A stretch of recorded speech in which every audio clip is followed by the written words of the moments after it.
The more we learn about the riots at the Capitol, the worse it seems to get. Plus, why women are bearing the brunt of the pandemic job losses, and another Sex and the City series in the works, but without one of its main stars. Here's what you need to know.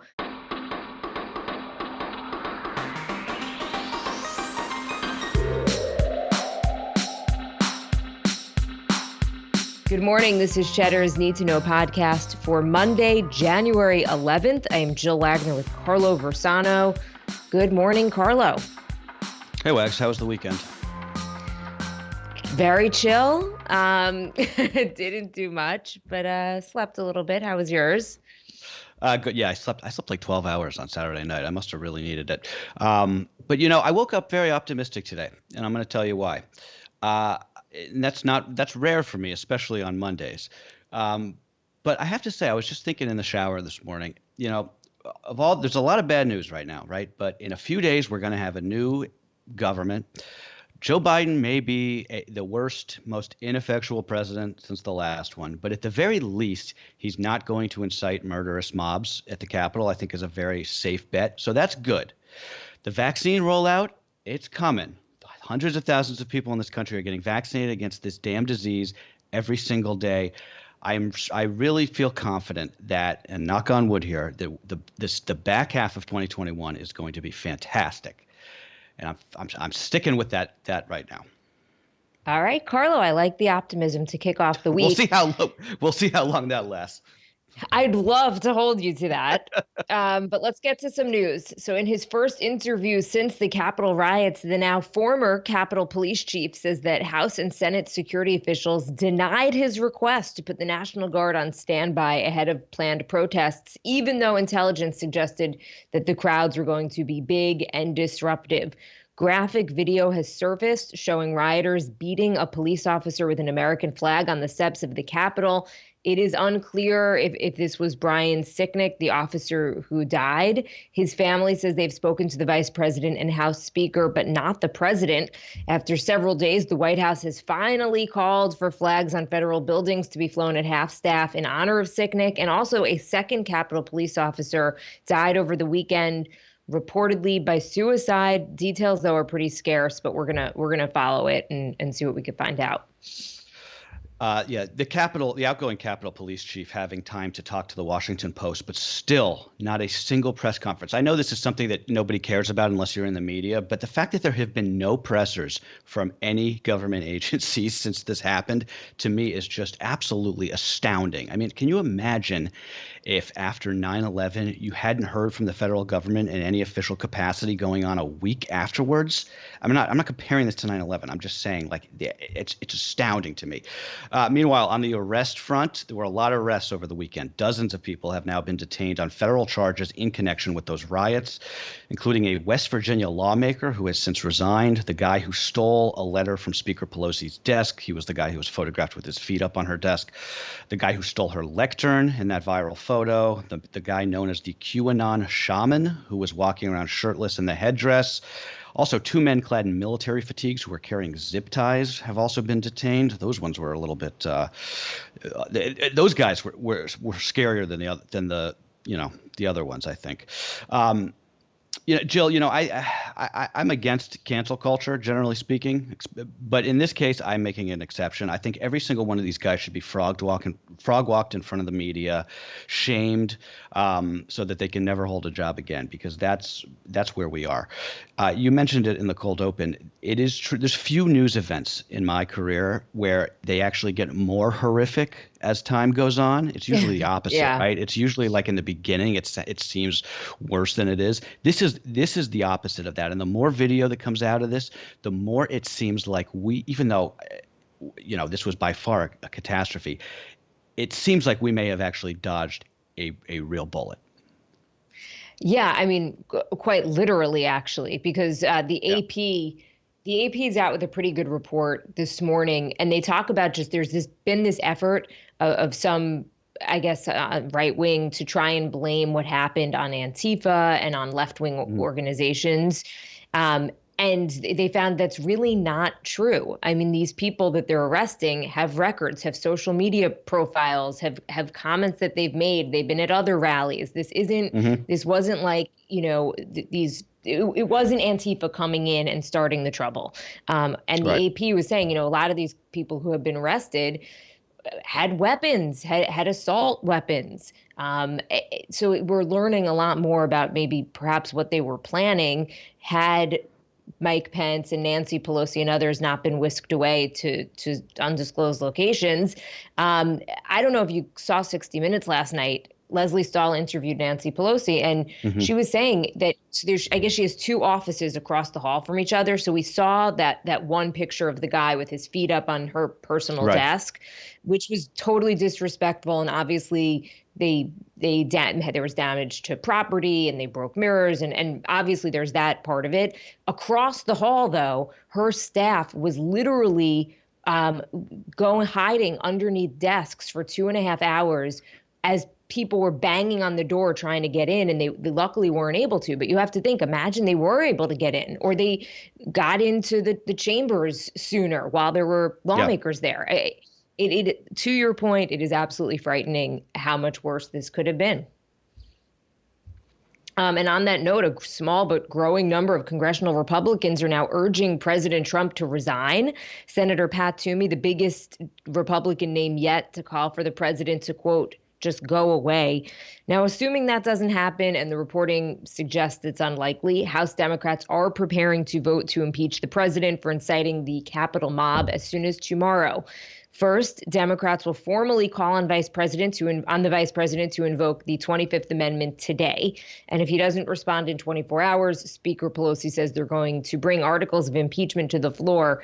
The current consensus among Dems appears to be to hold off on sending the impeachment articles to the Senate for a trial until after President-elect Biden takes office, so that it doesn't delay his early agenda. So that would mean they'd basically try to impeach him like after that first 100 days. Right. Which I guess in effect would have assuming the Senate would vote, which I don't think they would. I guess it would mean that it would keep President Trump from being able to hold office in the future. I understand why. Look, if you can't be impeached over this, then there has to be a line in the sand, and I think this is clearly a line in the sand for most people in this country. That being said, if I were Nancy Pelosi, how about this for a gangster move, to use the word of our friend Scott Galloway over at the Pivot podcast? She should hold a press conference with district attorneys today in Georgia, New York City, and whoever the district attorney is, or whoever has the authority over Washington, D.C. And they should announce, we're not going to impeach him, but all of these district attorneys and prosecutors are preparing to charge him criminally on January 21st in all three of those districts. In Georgia, over the various ways that he pressured officials to overturn the election. In New York, over the various alleged financial crimes that he's being investigated for. And in Washington for inciting these riots. That would be the baller move. It'll never happen, but that's what I'd be interested in seeing. Who knows, right? I mean, I think the argument for all of this, there are some people who think just let's just cross our fingers. We've got very little time left, that nothing major will happen. I think there's a lot of questions. Who's running our executive branch of government That's right a great now? question. I mean, I think I was thinking that yesterday. That is a real question. What if there was an emergency? By the way, we're in the middle of an emergency. We're in the middle of a pandemic that's only getting worse, and the vaccine rollout is a disaster, despite your optimism at the top, Carlo. But who's running the place right now? Who's in charge? It's quite unclear. President Trump, by the way, has now been kicked off virtually all mainstream social media platforms. He's been permanently banned from Twitter, which also booted a lot of high-profile QAnon and far-right accounts in the wake of the Capitol riots. Many of those accounts flocked to Parler, which was then kicked off both Apple and Google of their app stores. Amazon cut off its hosting service. So Amazon, a lot of people may not realize, Amazon is a lot more than just kind of an online retailer. They also have this huge, they have AWS, Amazon Web Services. So Amazon cut off, again, Amazon Web Services So from Parler, after, because that was where Parler was being hosted, after one of President Trump's associates used the service to call for the vice president's execution. Parler says it removed the post, but the app is more or less dead so long as it's cut off from Amazon Web Services. Parler is saying, give them a few days. They have to figure out where they're going to relocate. Yeah. Yeah. I mean, Amazon basically is the internet at this point, which I think you're right. I don't know if a lot of people really understand that. This is not, I mean, again, I know I've said this in the past. This is not a First Amendment issue, even though the right is, I think, trying to make it one. Again, these are all private companies that can do whatever they want. And as you've said many times, Jill, if you're not paying for something, you're the product, which means that the customer is not you, it's advertisers. So these companies are going to do whatever they think is going to keep advertisers on board. However, that being said, it also does highlight an issue which is becoming more apparent, which is do we want a few of these companies? And this is a much longer conversation, but the amount of power that is held in these 2 or 3 tech companies is remarkable. I mean, Jack Dorsey, the CEO of Twitter, in the stroke of a pen, not even in a phone call this weekend on Friday, he was able to do what nobody else has been capable of, which is silencing the president of the United States. Regardless of what you specifically think about whether or not the president is owed Twitter, do we want a private citizen, a tech CEO, to have that much power? That's a great question, and I don't know the answer to it. Also, I did want to mention this. Stripe, the payments processor, has also banned the Trump campaign from accepting donations. That's probably a bigger deal than all of these things because that's where the money is. And Marriott came out and said they were suspending donations to any Republican senators who voted against the certification of the election. That's also a very big deal. Shows that corporate America is starting to move against Republicans. If that continues, if anything will make any of these people change their tune, it's losing corporate money. So again, I just want to mention that because it's potentially big. A couple things to note for people who say, that it's censorship of the president. And this is how he gets his messages out. He has a full press team and a press office. Yeah, and, there is a mechanism for the president to be able to get his messages out there. And there he has a press secretary. He can walk to a briefing room. So many presidents before him, every president before him managed to get their message out without the help of social media. But one opposing view here, because most critics at this point, most analysts applauding this move, saying it was way too little too late, but that it was the right thing to do to ban the president. However, I thought this was pretty fascinating. Alexei Navalny, he is the Russian dissident who was poisoned by Putin's people. So he came out and said, quote, "I think the ban of Donald Trump on Twitter is an unacceptable act of censorship. Don't tell me he was banned for violating Twitter rules. I get death threats here every day for many years, and Twitter doesn't ban anyone. Not that I've asked for it. Of course, Twitter is a private company, but we have seen many examples in Russia and China of such private companies becoming the state's best friends and enablers when it comes to censorship." So, again, I'm not weighing in on what I think here, but one of the other angles of this is, if you're going to ban President Trump, there's a lot of people on Twitter and a lot of people on mainstream social media saying and doing a lot worse. And you can argue, well, they're not the president, they don't have the power, but this is not so cut and dry. No, I agree with you. And I mean, what they should have said instead of like, oh, the president, violated Section 2 of our rule. It's like they should be like, no, we're not going to host the president who's inciting riots on the platform. Sorry, that's just not happening. Like we want advertisers, and that's why we're making this decision. They should just be straight up about it instead of trying to go into like he violated our, internal constitution on blah blah blah. Because you're right, there's plenty of people who do that every day, and they're still on there. And just switching gears and talking about Facebook, for example, at this point, they, even by their own admission, 2/3 of people who have joined extremist groups on the site found them by being suggested by Facebook's own algorithm. Okay, so there's a lot of blame to be placed here at kind of how we got to this point in time. Switching gears, though, I want to talk for a second about the Friday jobs report. The U.S. economy shed 140,000 jobs in December. It's the first month of job losses in 8 months. According to government data, on a net basis, women accounted for all of those job losses. For a brief period last year, women held more jobs than men in the overall economy, but the pandemic destroyed those gains. The hardest hit sectors: education, hospitality, and retail. They are female dominated industries, and the situation is even bleaker for women of color who are disproportionately working in those fields.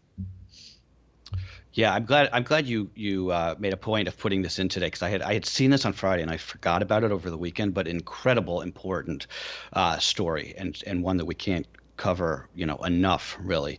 Also, just some lines on the vaccine. New York City is starting 24/7 vaccination at 5 sites today. The state has started to relax those vaccination restrictions that we've been complaining about how ridiculous they are, because some facilities, as we expected, have had to start to toss expired doses, which is enough to make your blood boil, no matter who you are or where you are. The Biden administration planning to release almost all available vaccine supply immediately upon taking office on January 20th, rather than hold back second doses. This is sort of a controversial approach. I don't really know enough to know whether this is the right idea. It seems like it is, because it seems like, as you and I have been saying, Jill, right now it's all about we got to get shots in arms, and we'll worry about the second doses later. The rollout also it's hitting snags abroad too. The UK and the European Union are under fire for bottlenecks, shortages, slow starts. The Netherlands just started their rollout today. That said, trying to keep my optimism alive here, we are up to 8 million doses, so it is accelerating. And, just to make an obvious point here, hundreds of thousands of people a day getting vaccines. Those are hundreds of thousands of people, elderly people too, who aren't going to have to worry about, dying of this disease anymore. And they're going to be able to hug their grandkids, and they're going to be able to hug their kids and go to the store without worrying that it's going to kill them. And that's a great, great thing. It is, but I don't share your optimism on the vaccine, Carlo. I have been monitoring the Nassau County, for example, and New York State websites, because I'm trying to figure out. I'm just trying to figure out the system, and it's basically impossible. Okay, I can't even figure out how you would sign up to get a vaccine even if you were eligible. Of 47 million doses that have been distributed, about 7 to 8 million have been administered. That's about 20%. What are we doing? That means that 80% of the available doses that are already out there are not in people's arms right now. I mean, I think anybody. A friend of mine said to me, she was like, you don't want to be the last person to die before they sign the truce for the war, and Right, it's like, we've got the cure here, or at least as close to a cure as we're going to get, or we've got this so close. What are we doing? Okay, let's do a quick We're really recap. switching roles here. You're usually the optimist, and I'm usually the cynic. You know why? Because I guess I'm taking this personally, because I want my parents vaccinated, and it's like, it's so close, but yet so far. And as I look at what New York is doing and the way that it's handled, I went on one of these Nassau County sites, and it said you can register to get vaccine by the way, if you're in the eligible group, from the hours of 11:30 to 3:30. Oh, like a bank. Okay. Yeah. I mean, no, worse. I mean, what kind of hours is that? Why are you doling out vaccines for 4 hours a day, Monday through Friday? Okay. Quick recap of the wild card weekend in the NFL. The Pittsburgh Steelers started the season 11-0 and got knocked out at home in the wild card round, falling to the Cleveland Browns 48-37 in what could end up being QB Ben Roethlisberger's final game. The Bills, Rams, Bucks, Ravens, and Saints also advanced to the first round. Meanwhile, the college football championship is tonight. I know you guys are excited. Looks like they're going to be able to play after all. Kickoff in Miami, 8 p.m. Eastern on ABC. By the way, this is something that'll get you upset. Did you see this story? Florida's biggest testing and vaccination site is at Hard Rock Stadium in Miami. That's where they're playing this game tonight. So they're closing it, obviously, to play the game. I mean, look, I like college football as much as the next guy, I guess, but that's ridiculous. Come on, man. Wow. I had not heard that, but it's just like either play it somewhere else or figure out that just Can we seems get some quite priorities unnecessary. in this freaking country? Yeah, God. But listen, if anyone is watching on YouTube, I'm holding up an Ohio State Cup today for my hubby, and I'm really pulling for this team. So, and I'm also, as just a Big Ten fan, I'm hoping that the Big Ten can pull this one out. Roll Okay, Tide, on to baby. some more. On to some fun news. The rumors are true. HBO Max is rebooting Sex and the City. The 10-part limited series is titled, and just like that, it's going to star Sarah Jessica Parker, Cynthia Nixon, and Kristen Davis. But you heard correctly. You are missing a name there, not Kim Cattrall. Production starts in the spring in New York City. Whoa, a Is this lot a of big deal? drama, Carlo. So when this broke last night in Variety, you sent it to me just as Becky was reading it, and she told I didn't know any of this, but apparently Kim Cattrall and Sarah Jessica Parker like hate each other. Is that a known Yeah. thing? Becky gave me Yes. the whole thing, so I didn't realize that. But I guess I mean it'll be good to see women in their 50s on television, right? That's kind of like a rare thing in this day and age. I think it's great. I hope I look, you just never It want a probably won't be reboot good. to Yeah. diminish the original series, which was so good and so groundbreaking. So I'm curious what it's going to be like. I think they probably need a Samantha-esque type character. So I'm curious if they're going to pull in a fourth star, you know, like not a Meryl Streep, but somebody you need a pretty big name, I think, as well to help balance it out. So we'll see. But I'm psyched. I tend to hate reboots, but I will watch this one. I have to say, I watched a couple episodes because it's one of the shows that Becky sort of watches like in the background, and it does not do it for me, needless to say. But hey, whatever floats your boat, man. I think that I'm also also not the audience. you're not the audience, but I also think you have to remember, there's some shows that stand the test of time. I happen to think Sex and the City is one of them. I think Seinfeld is one of them.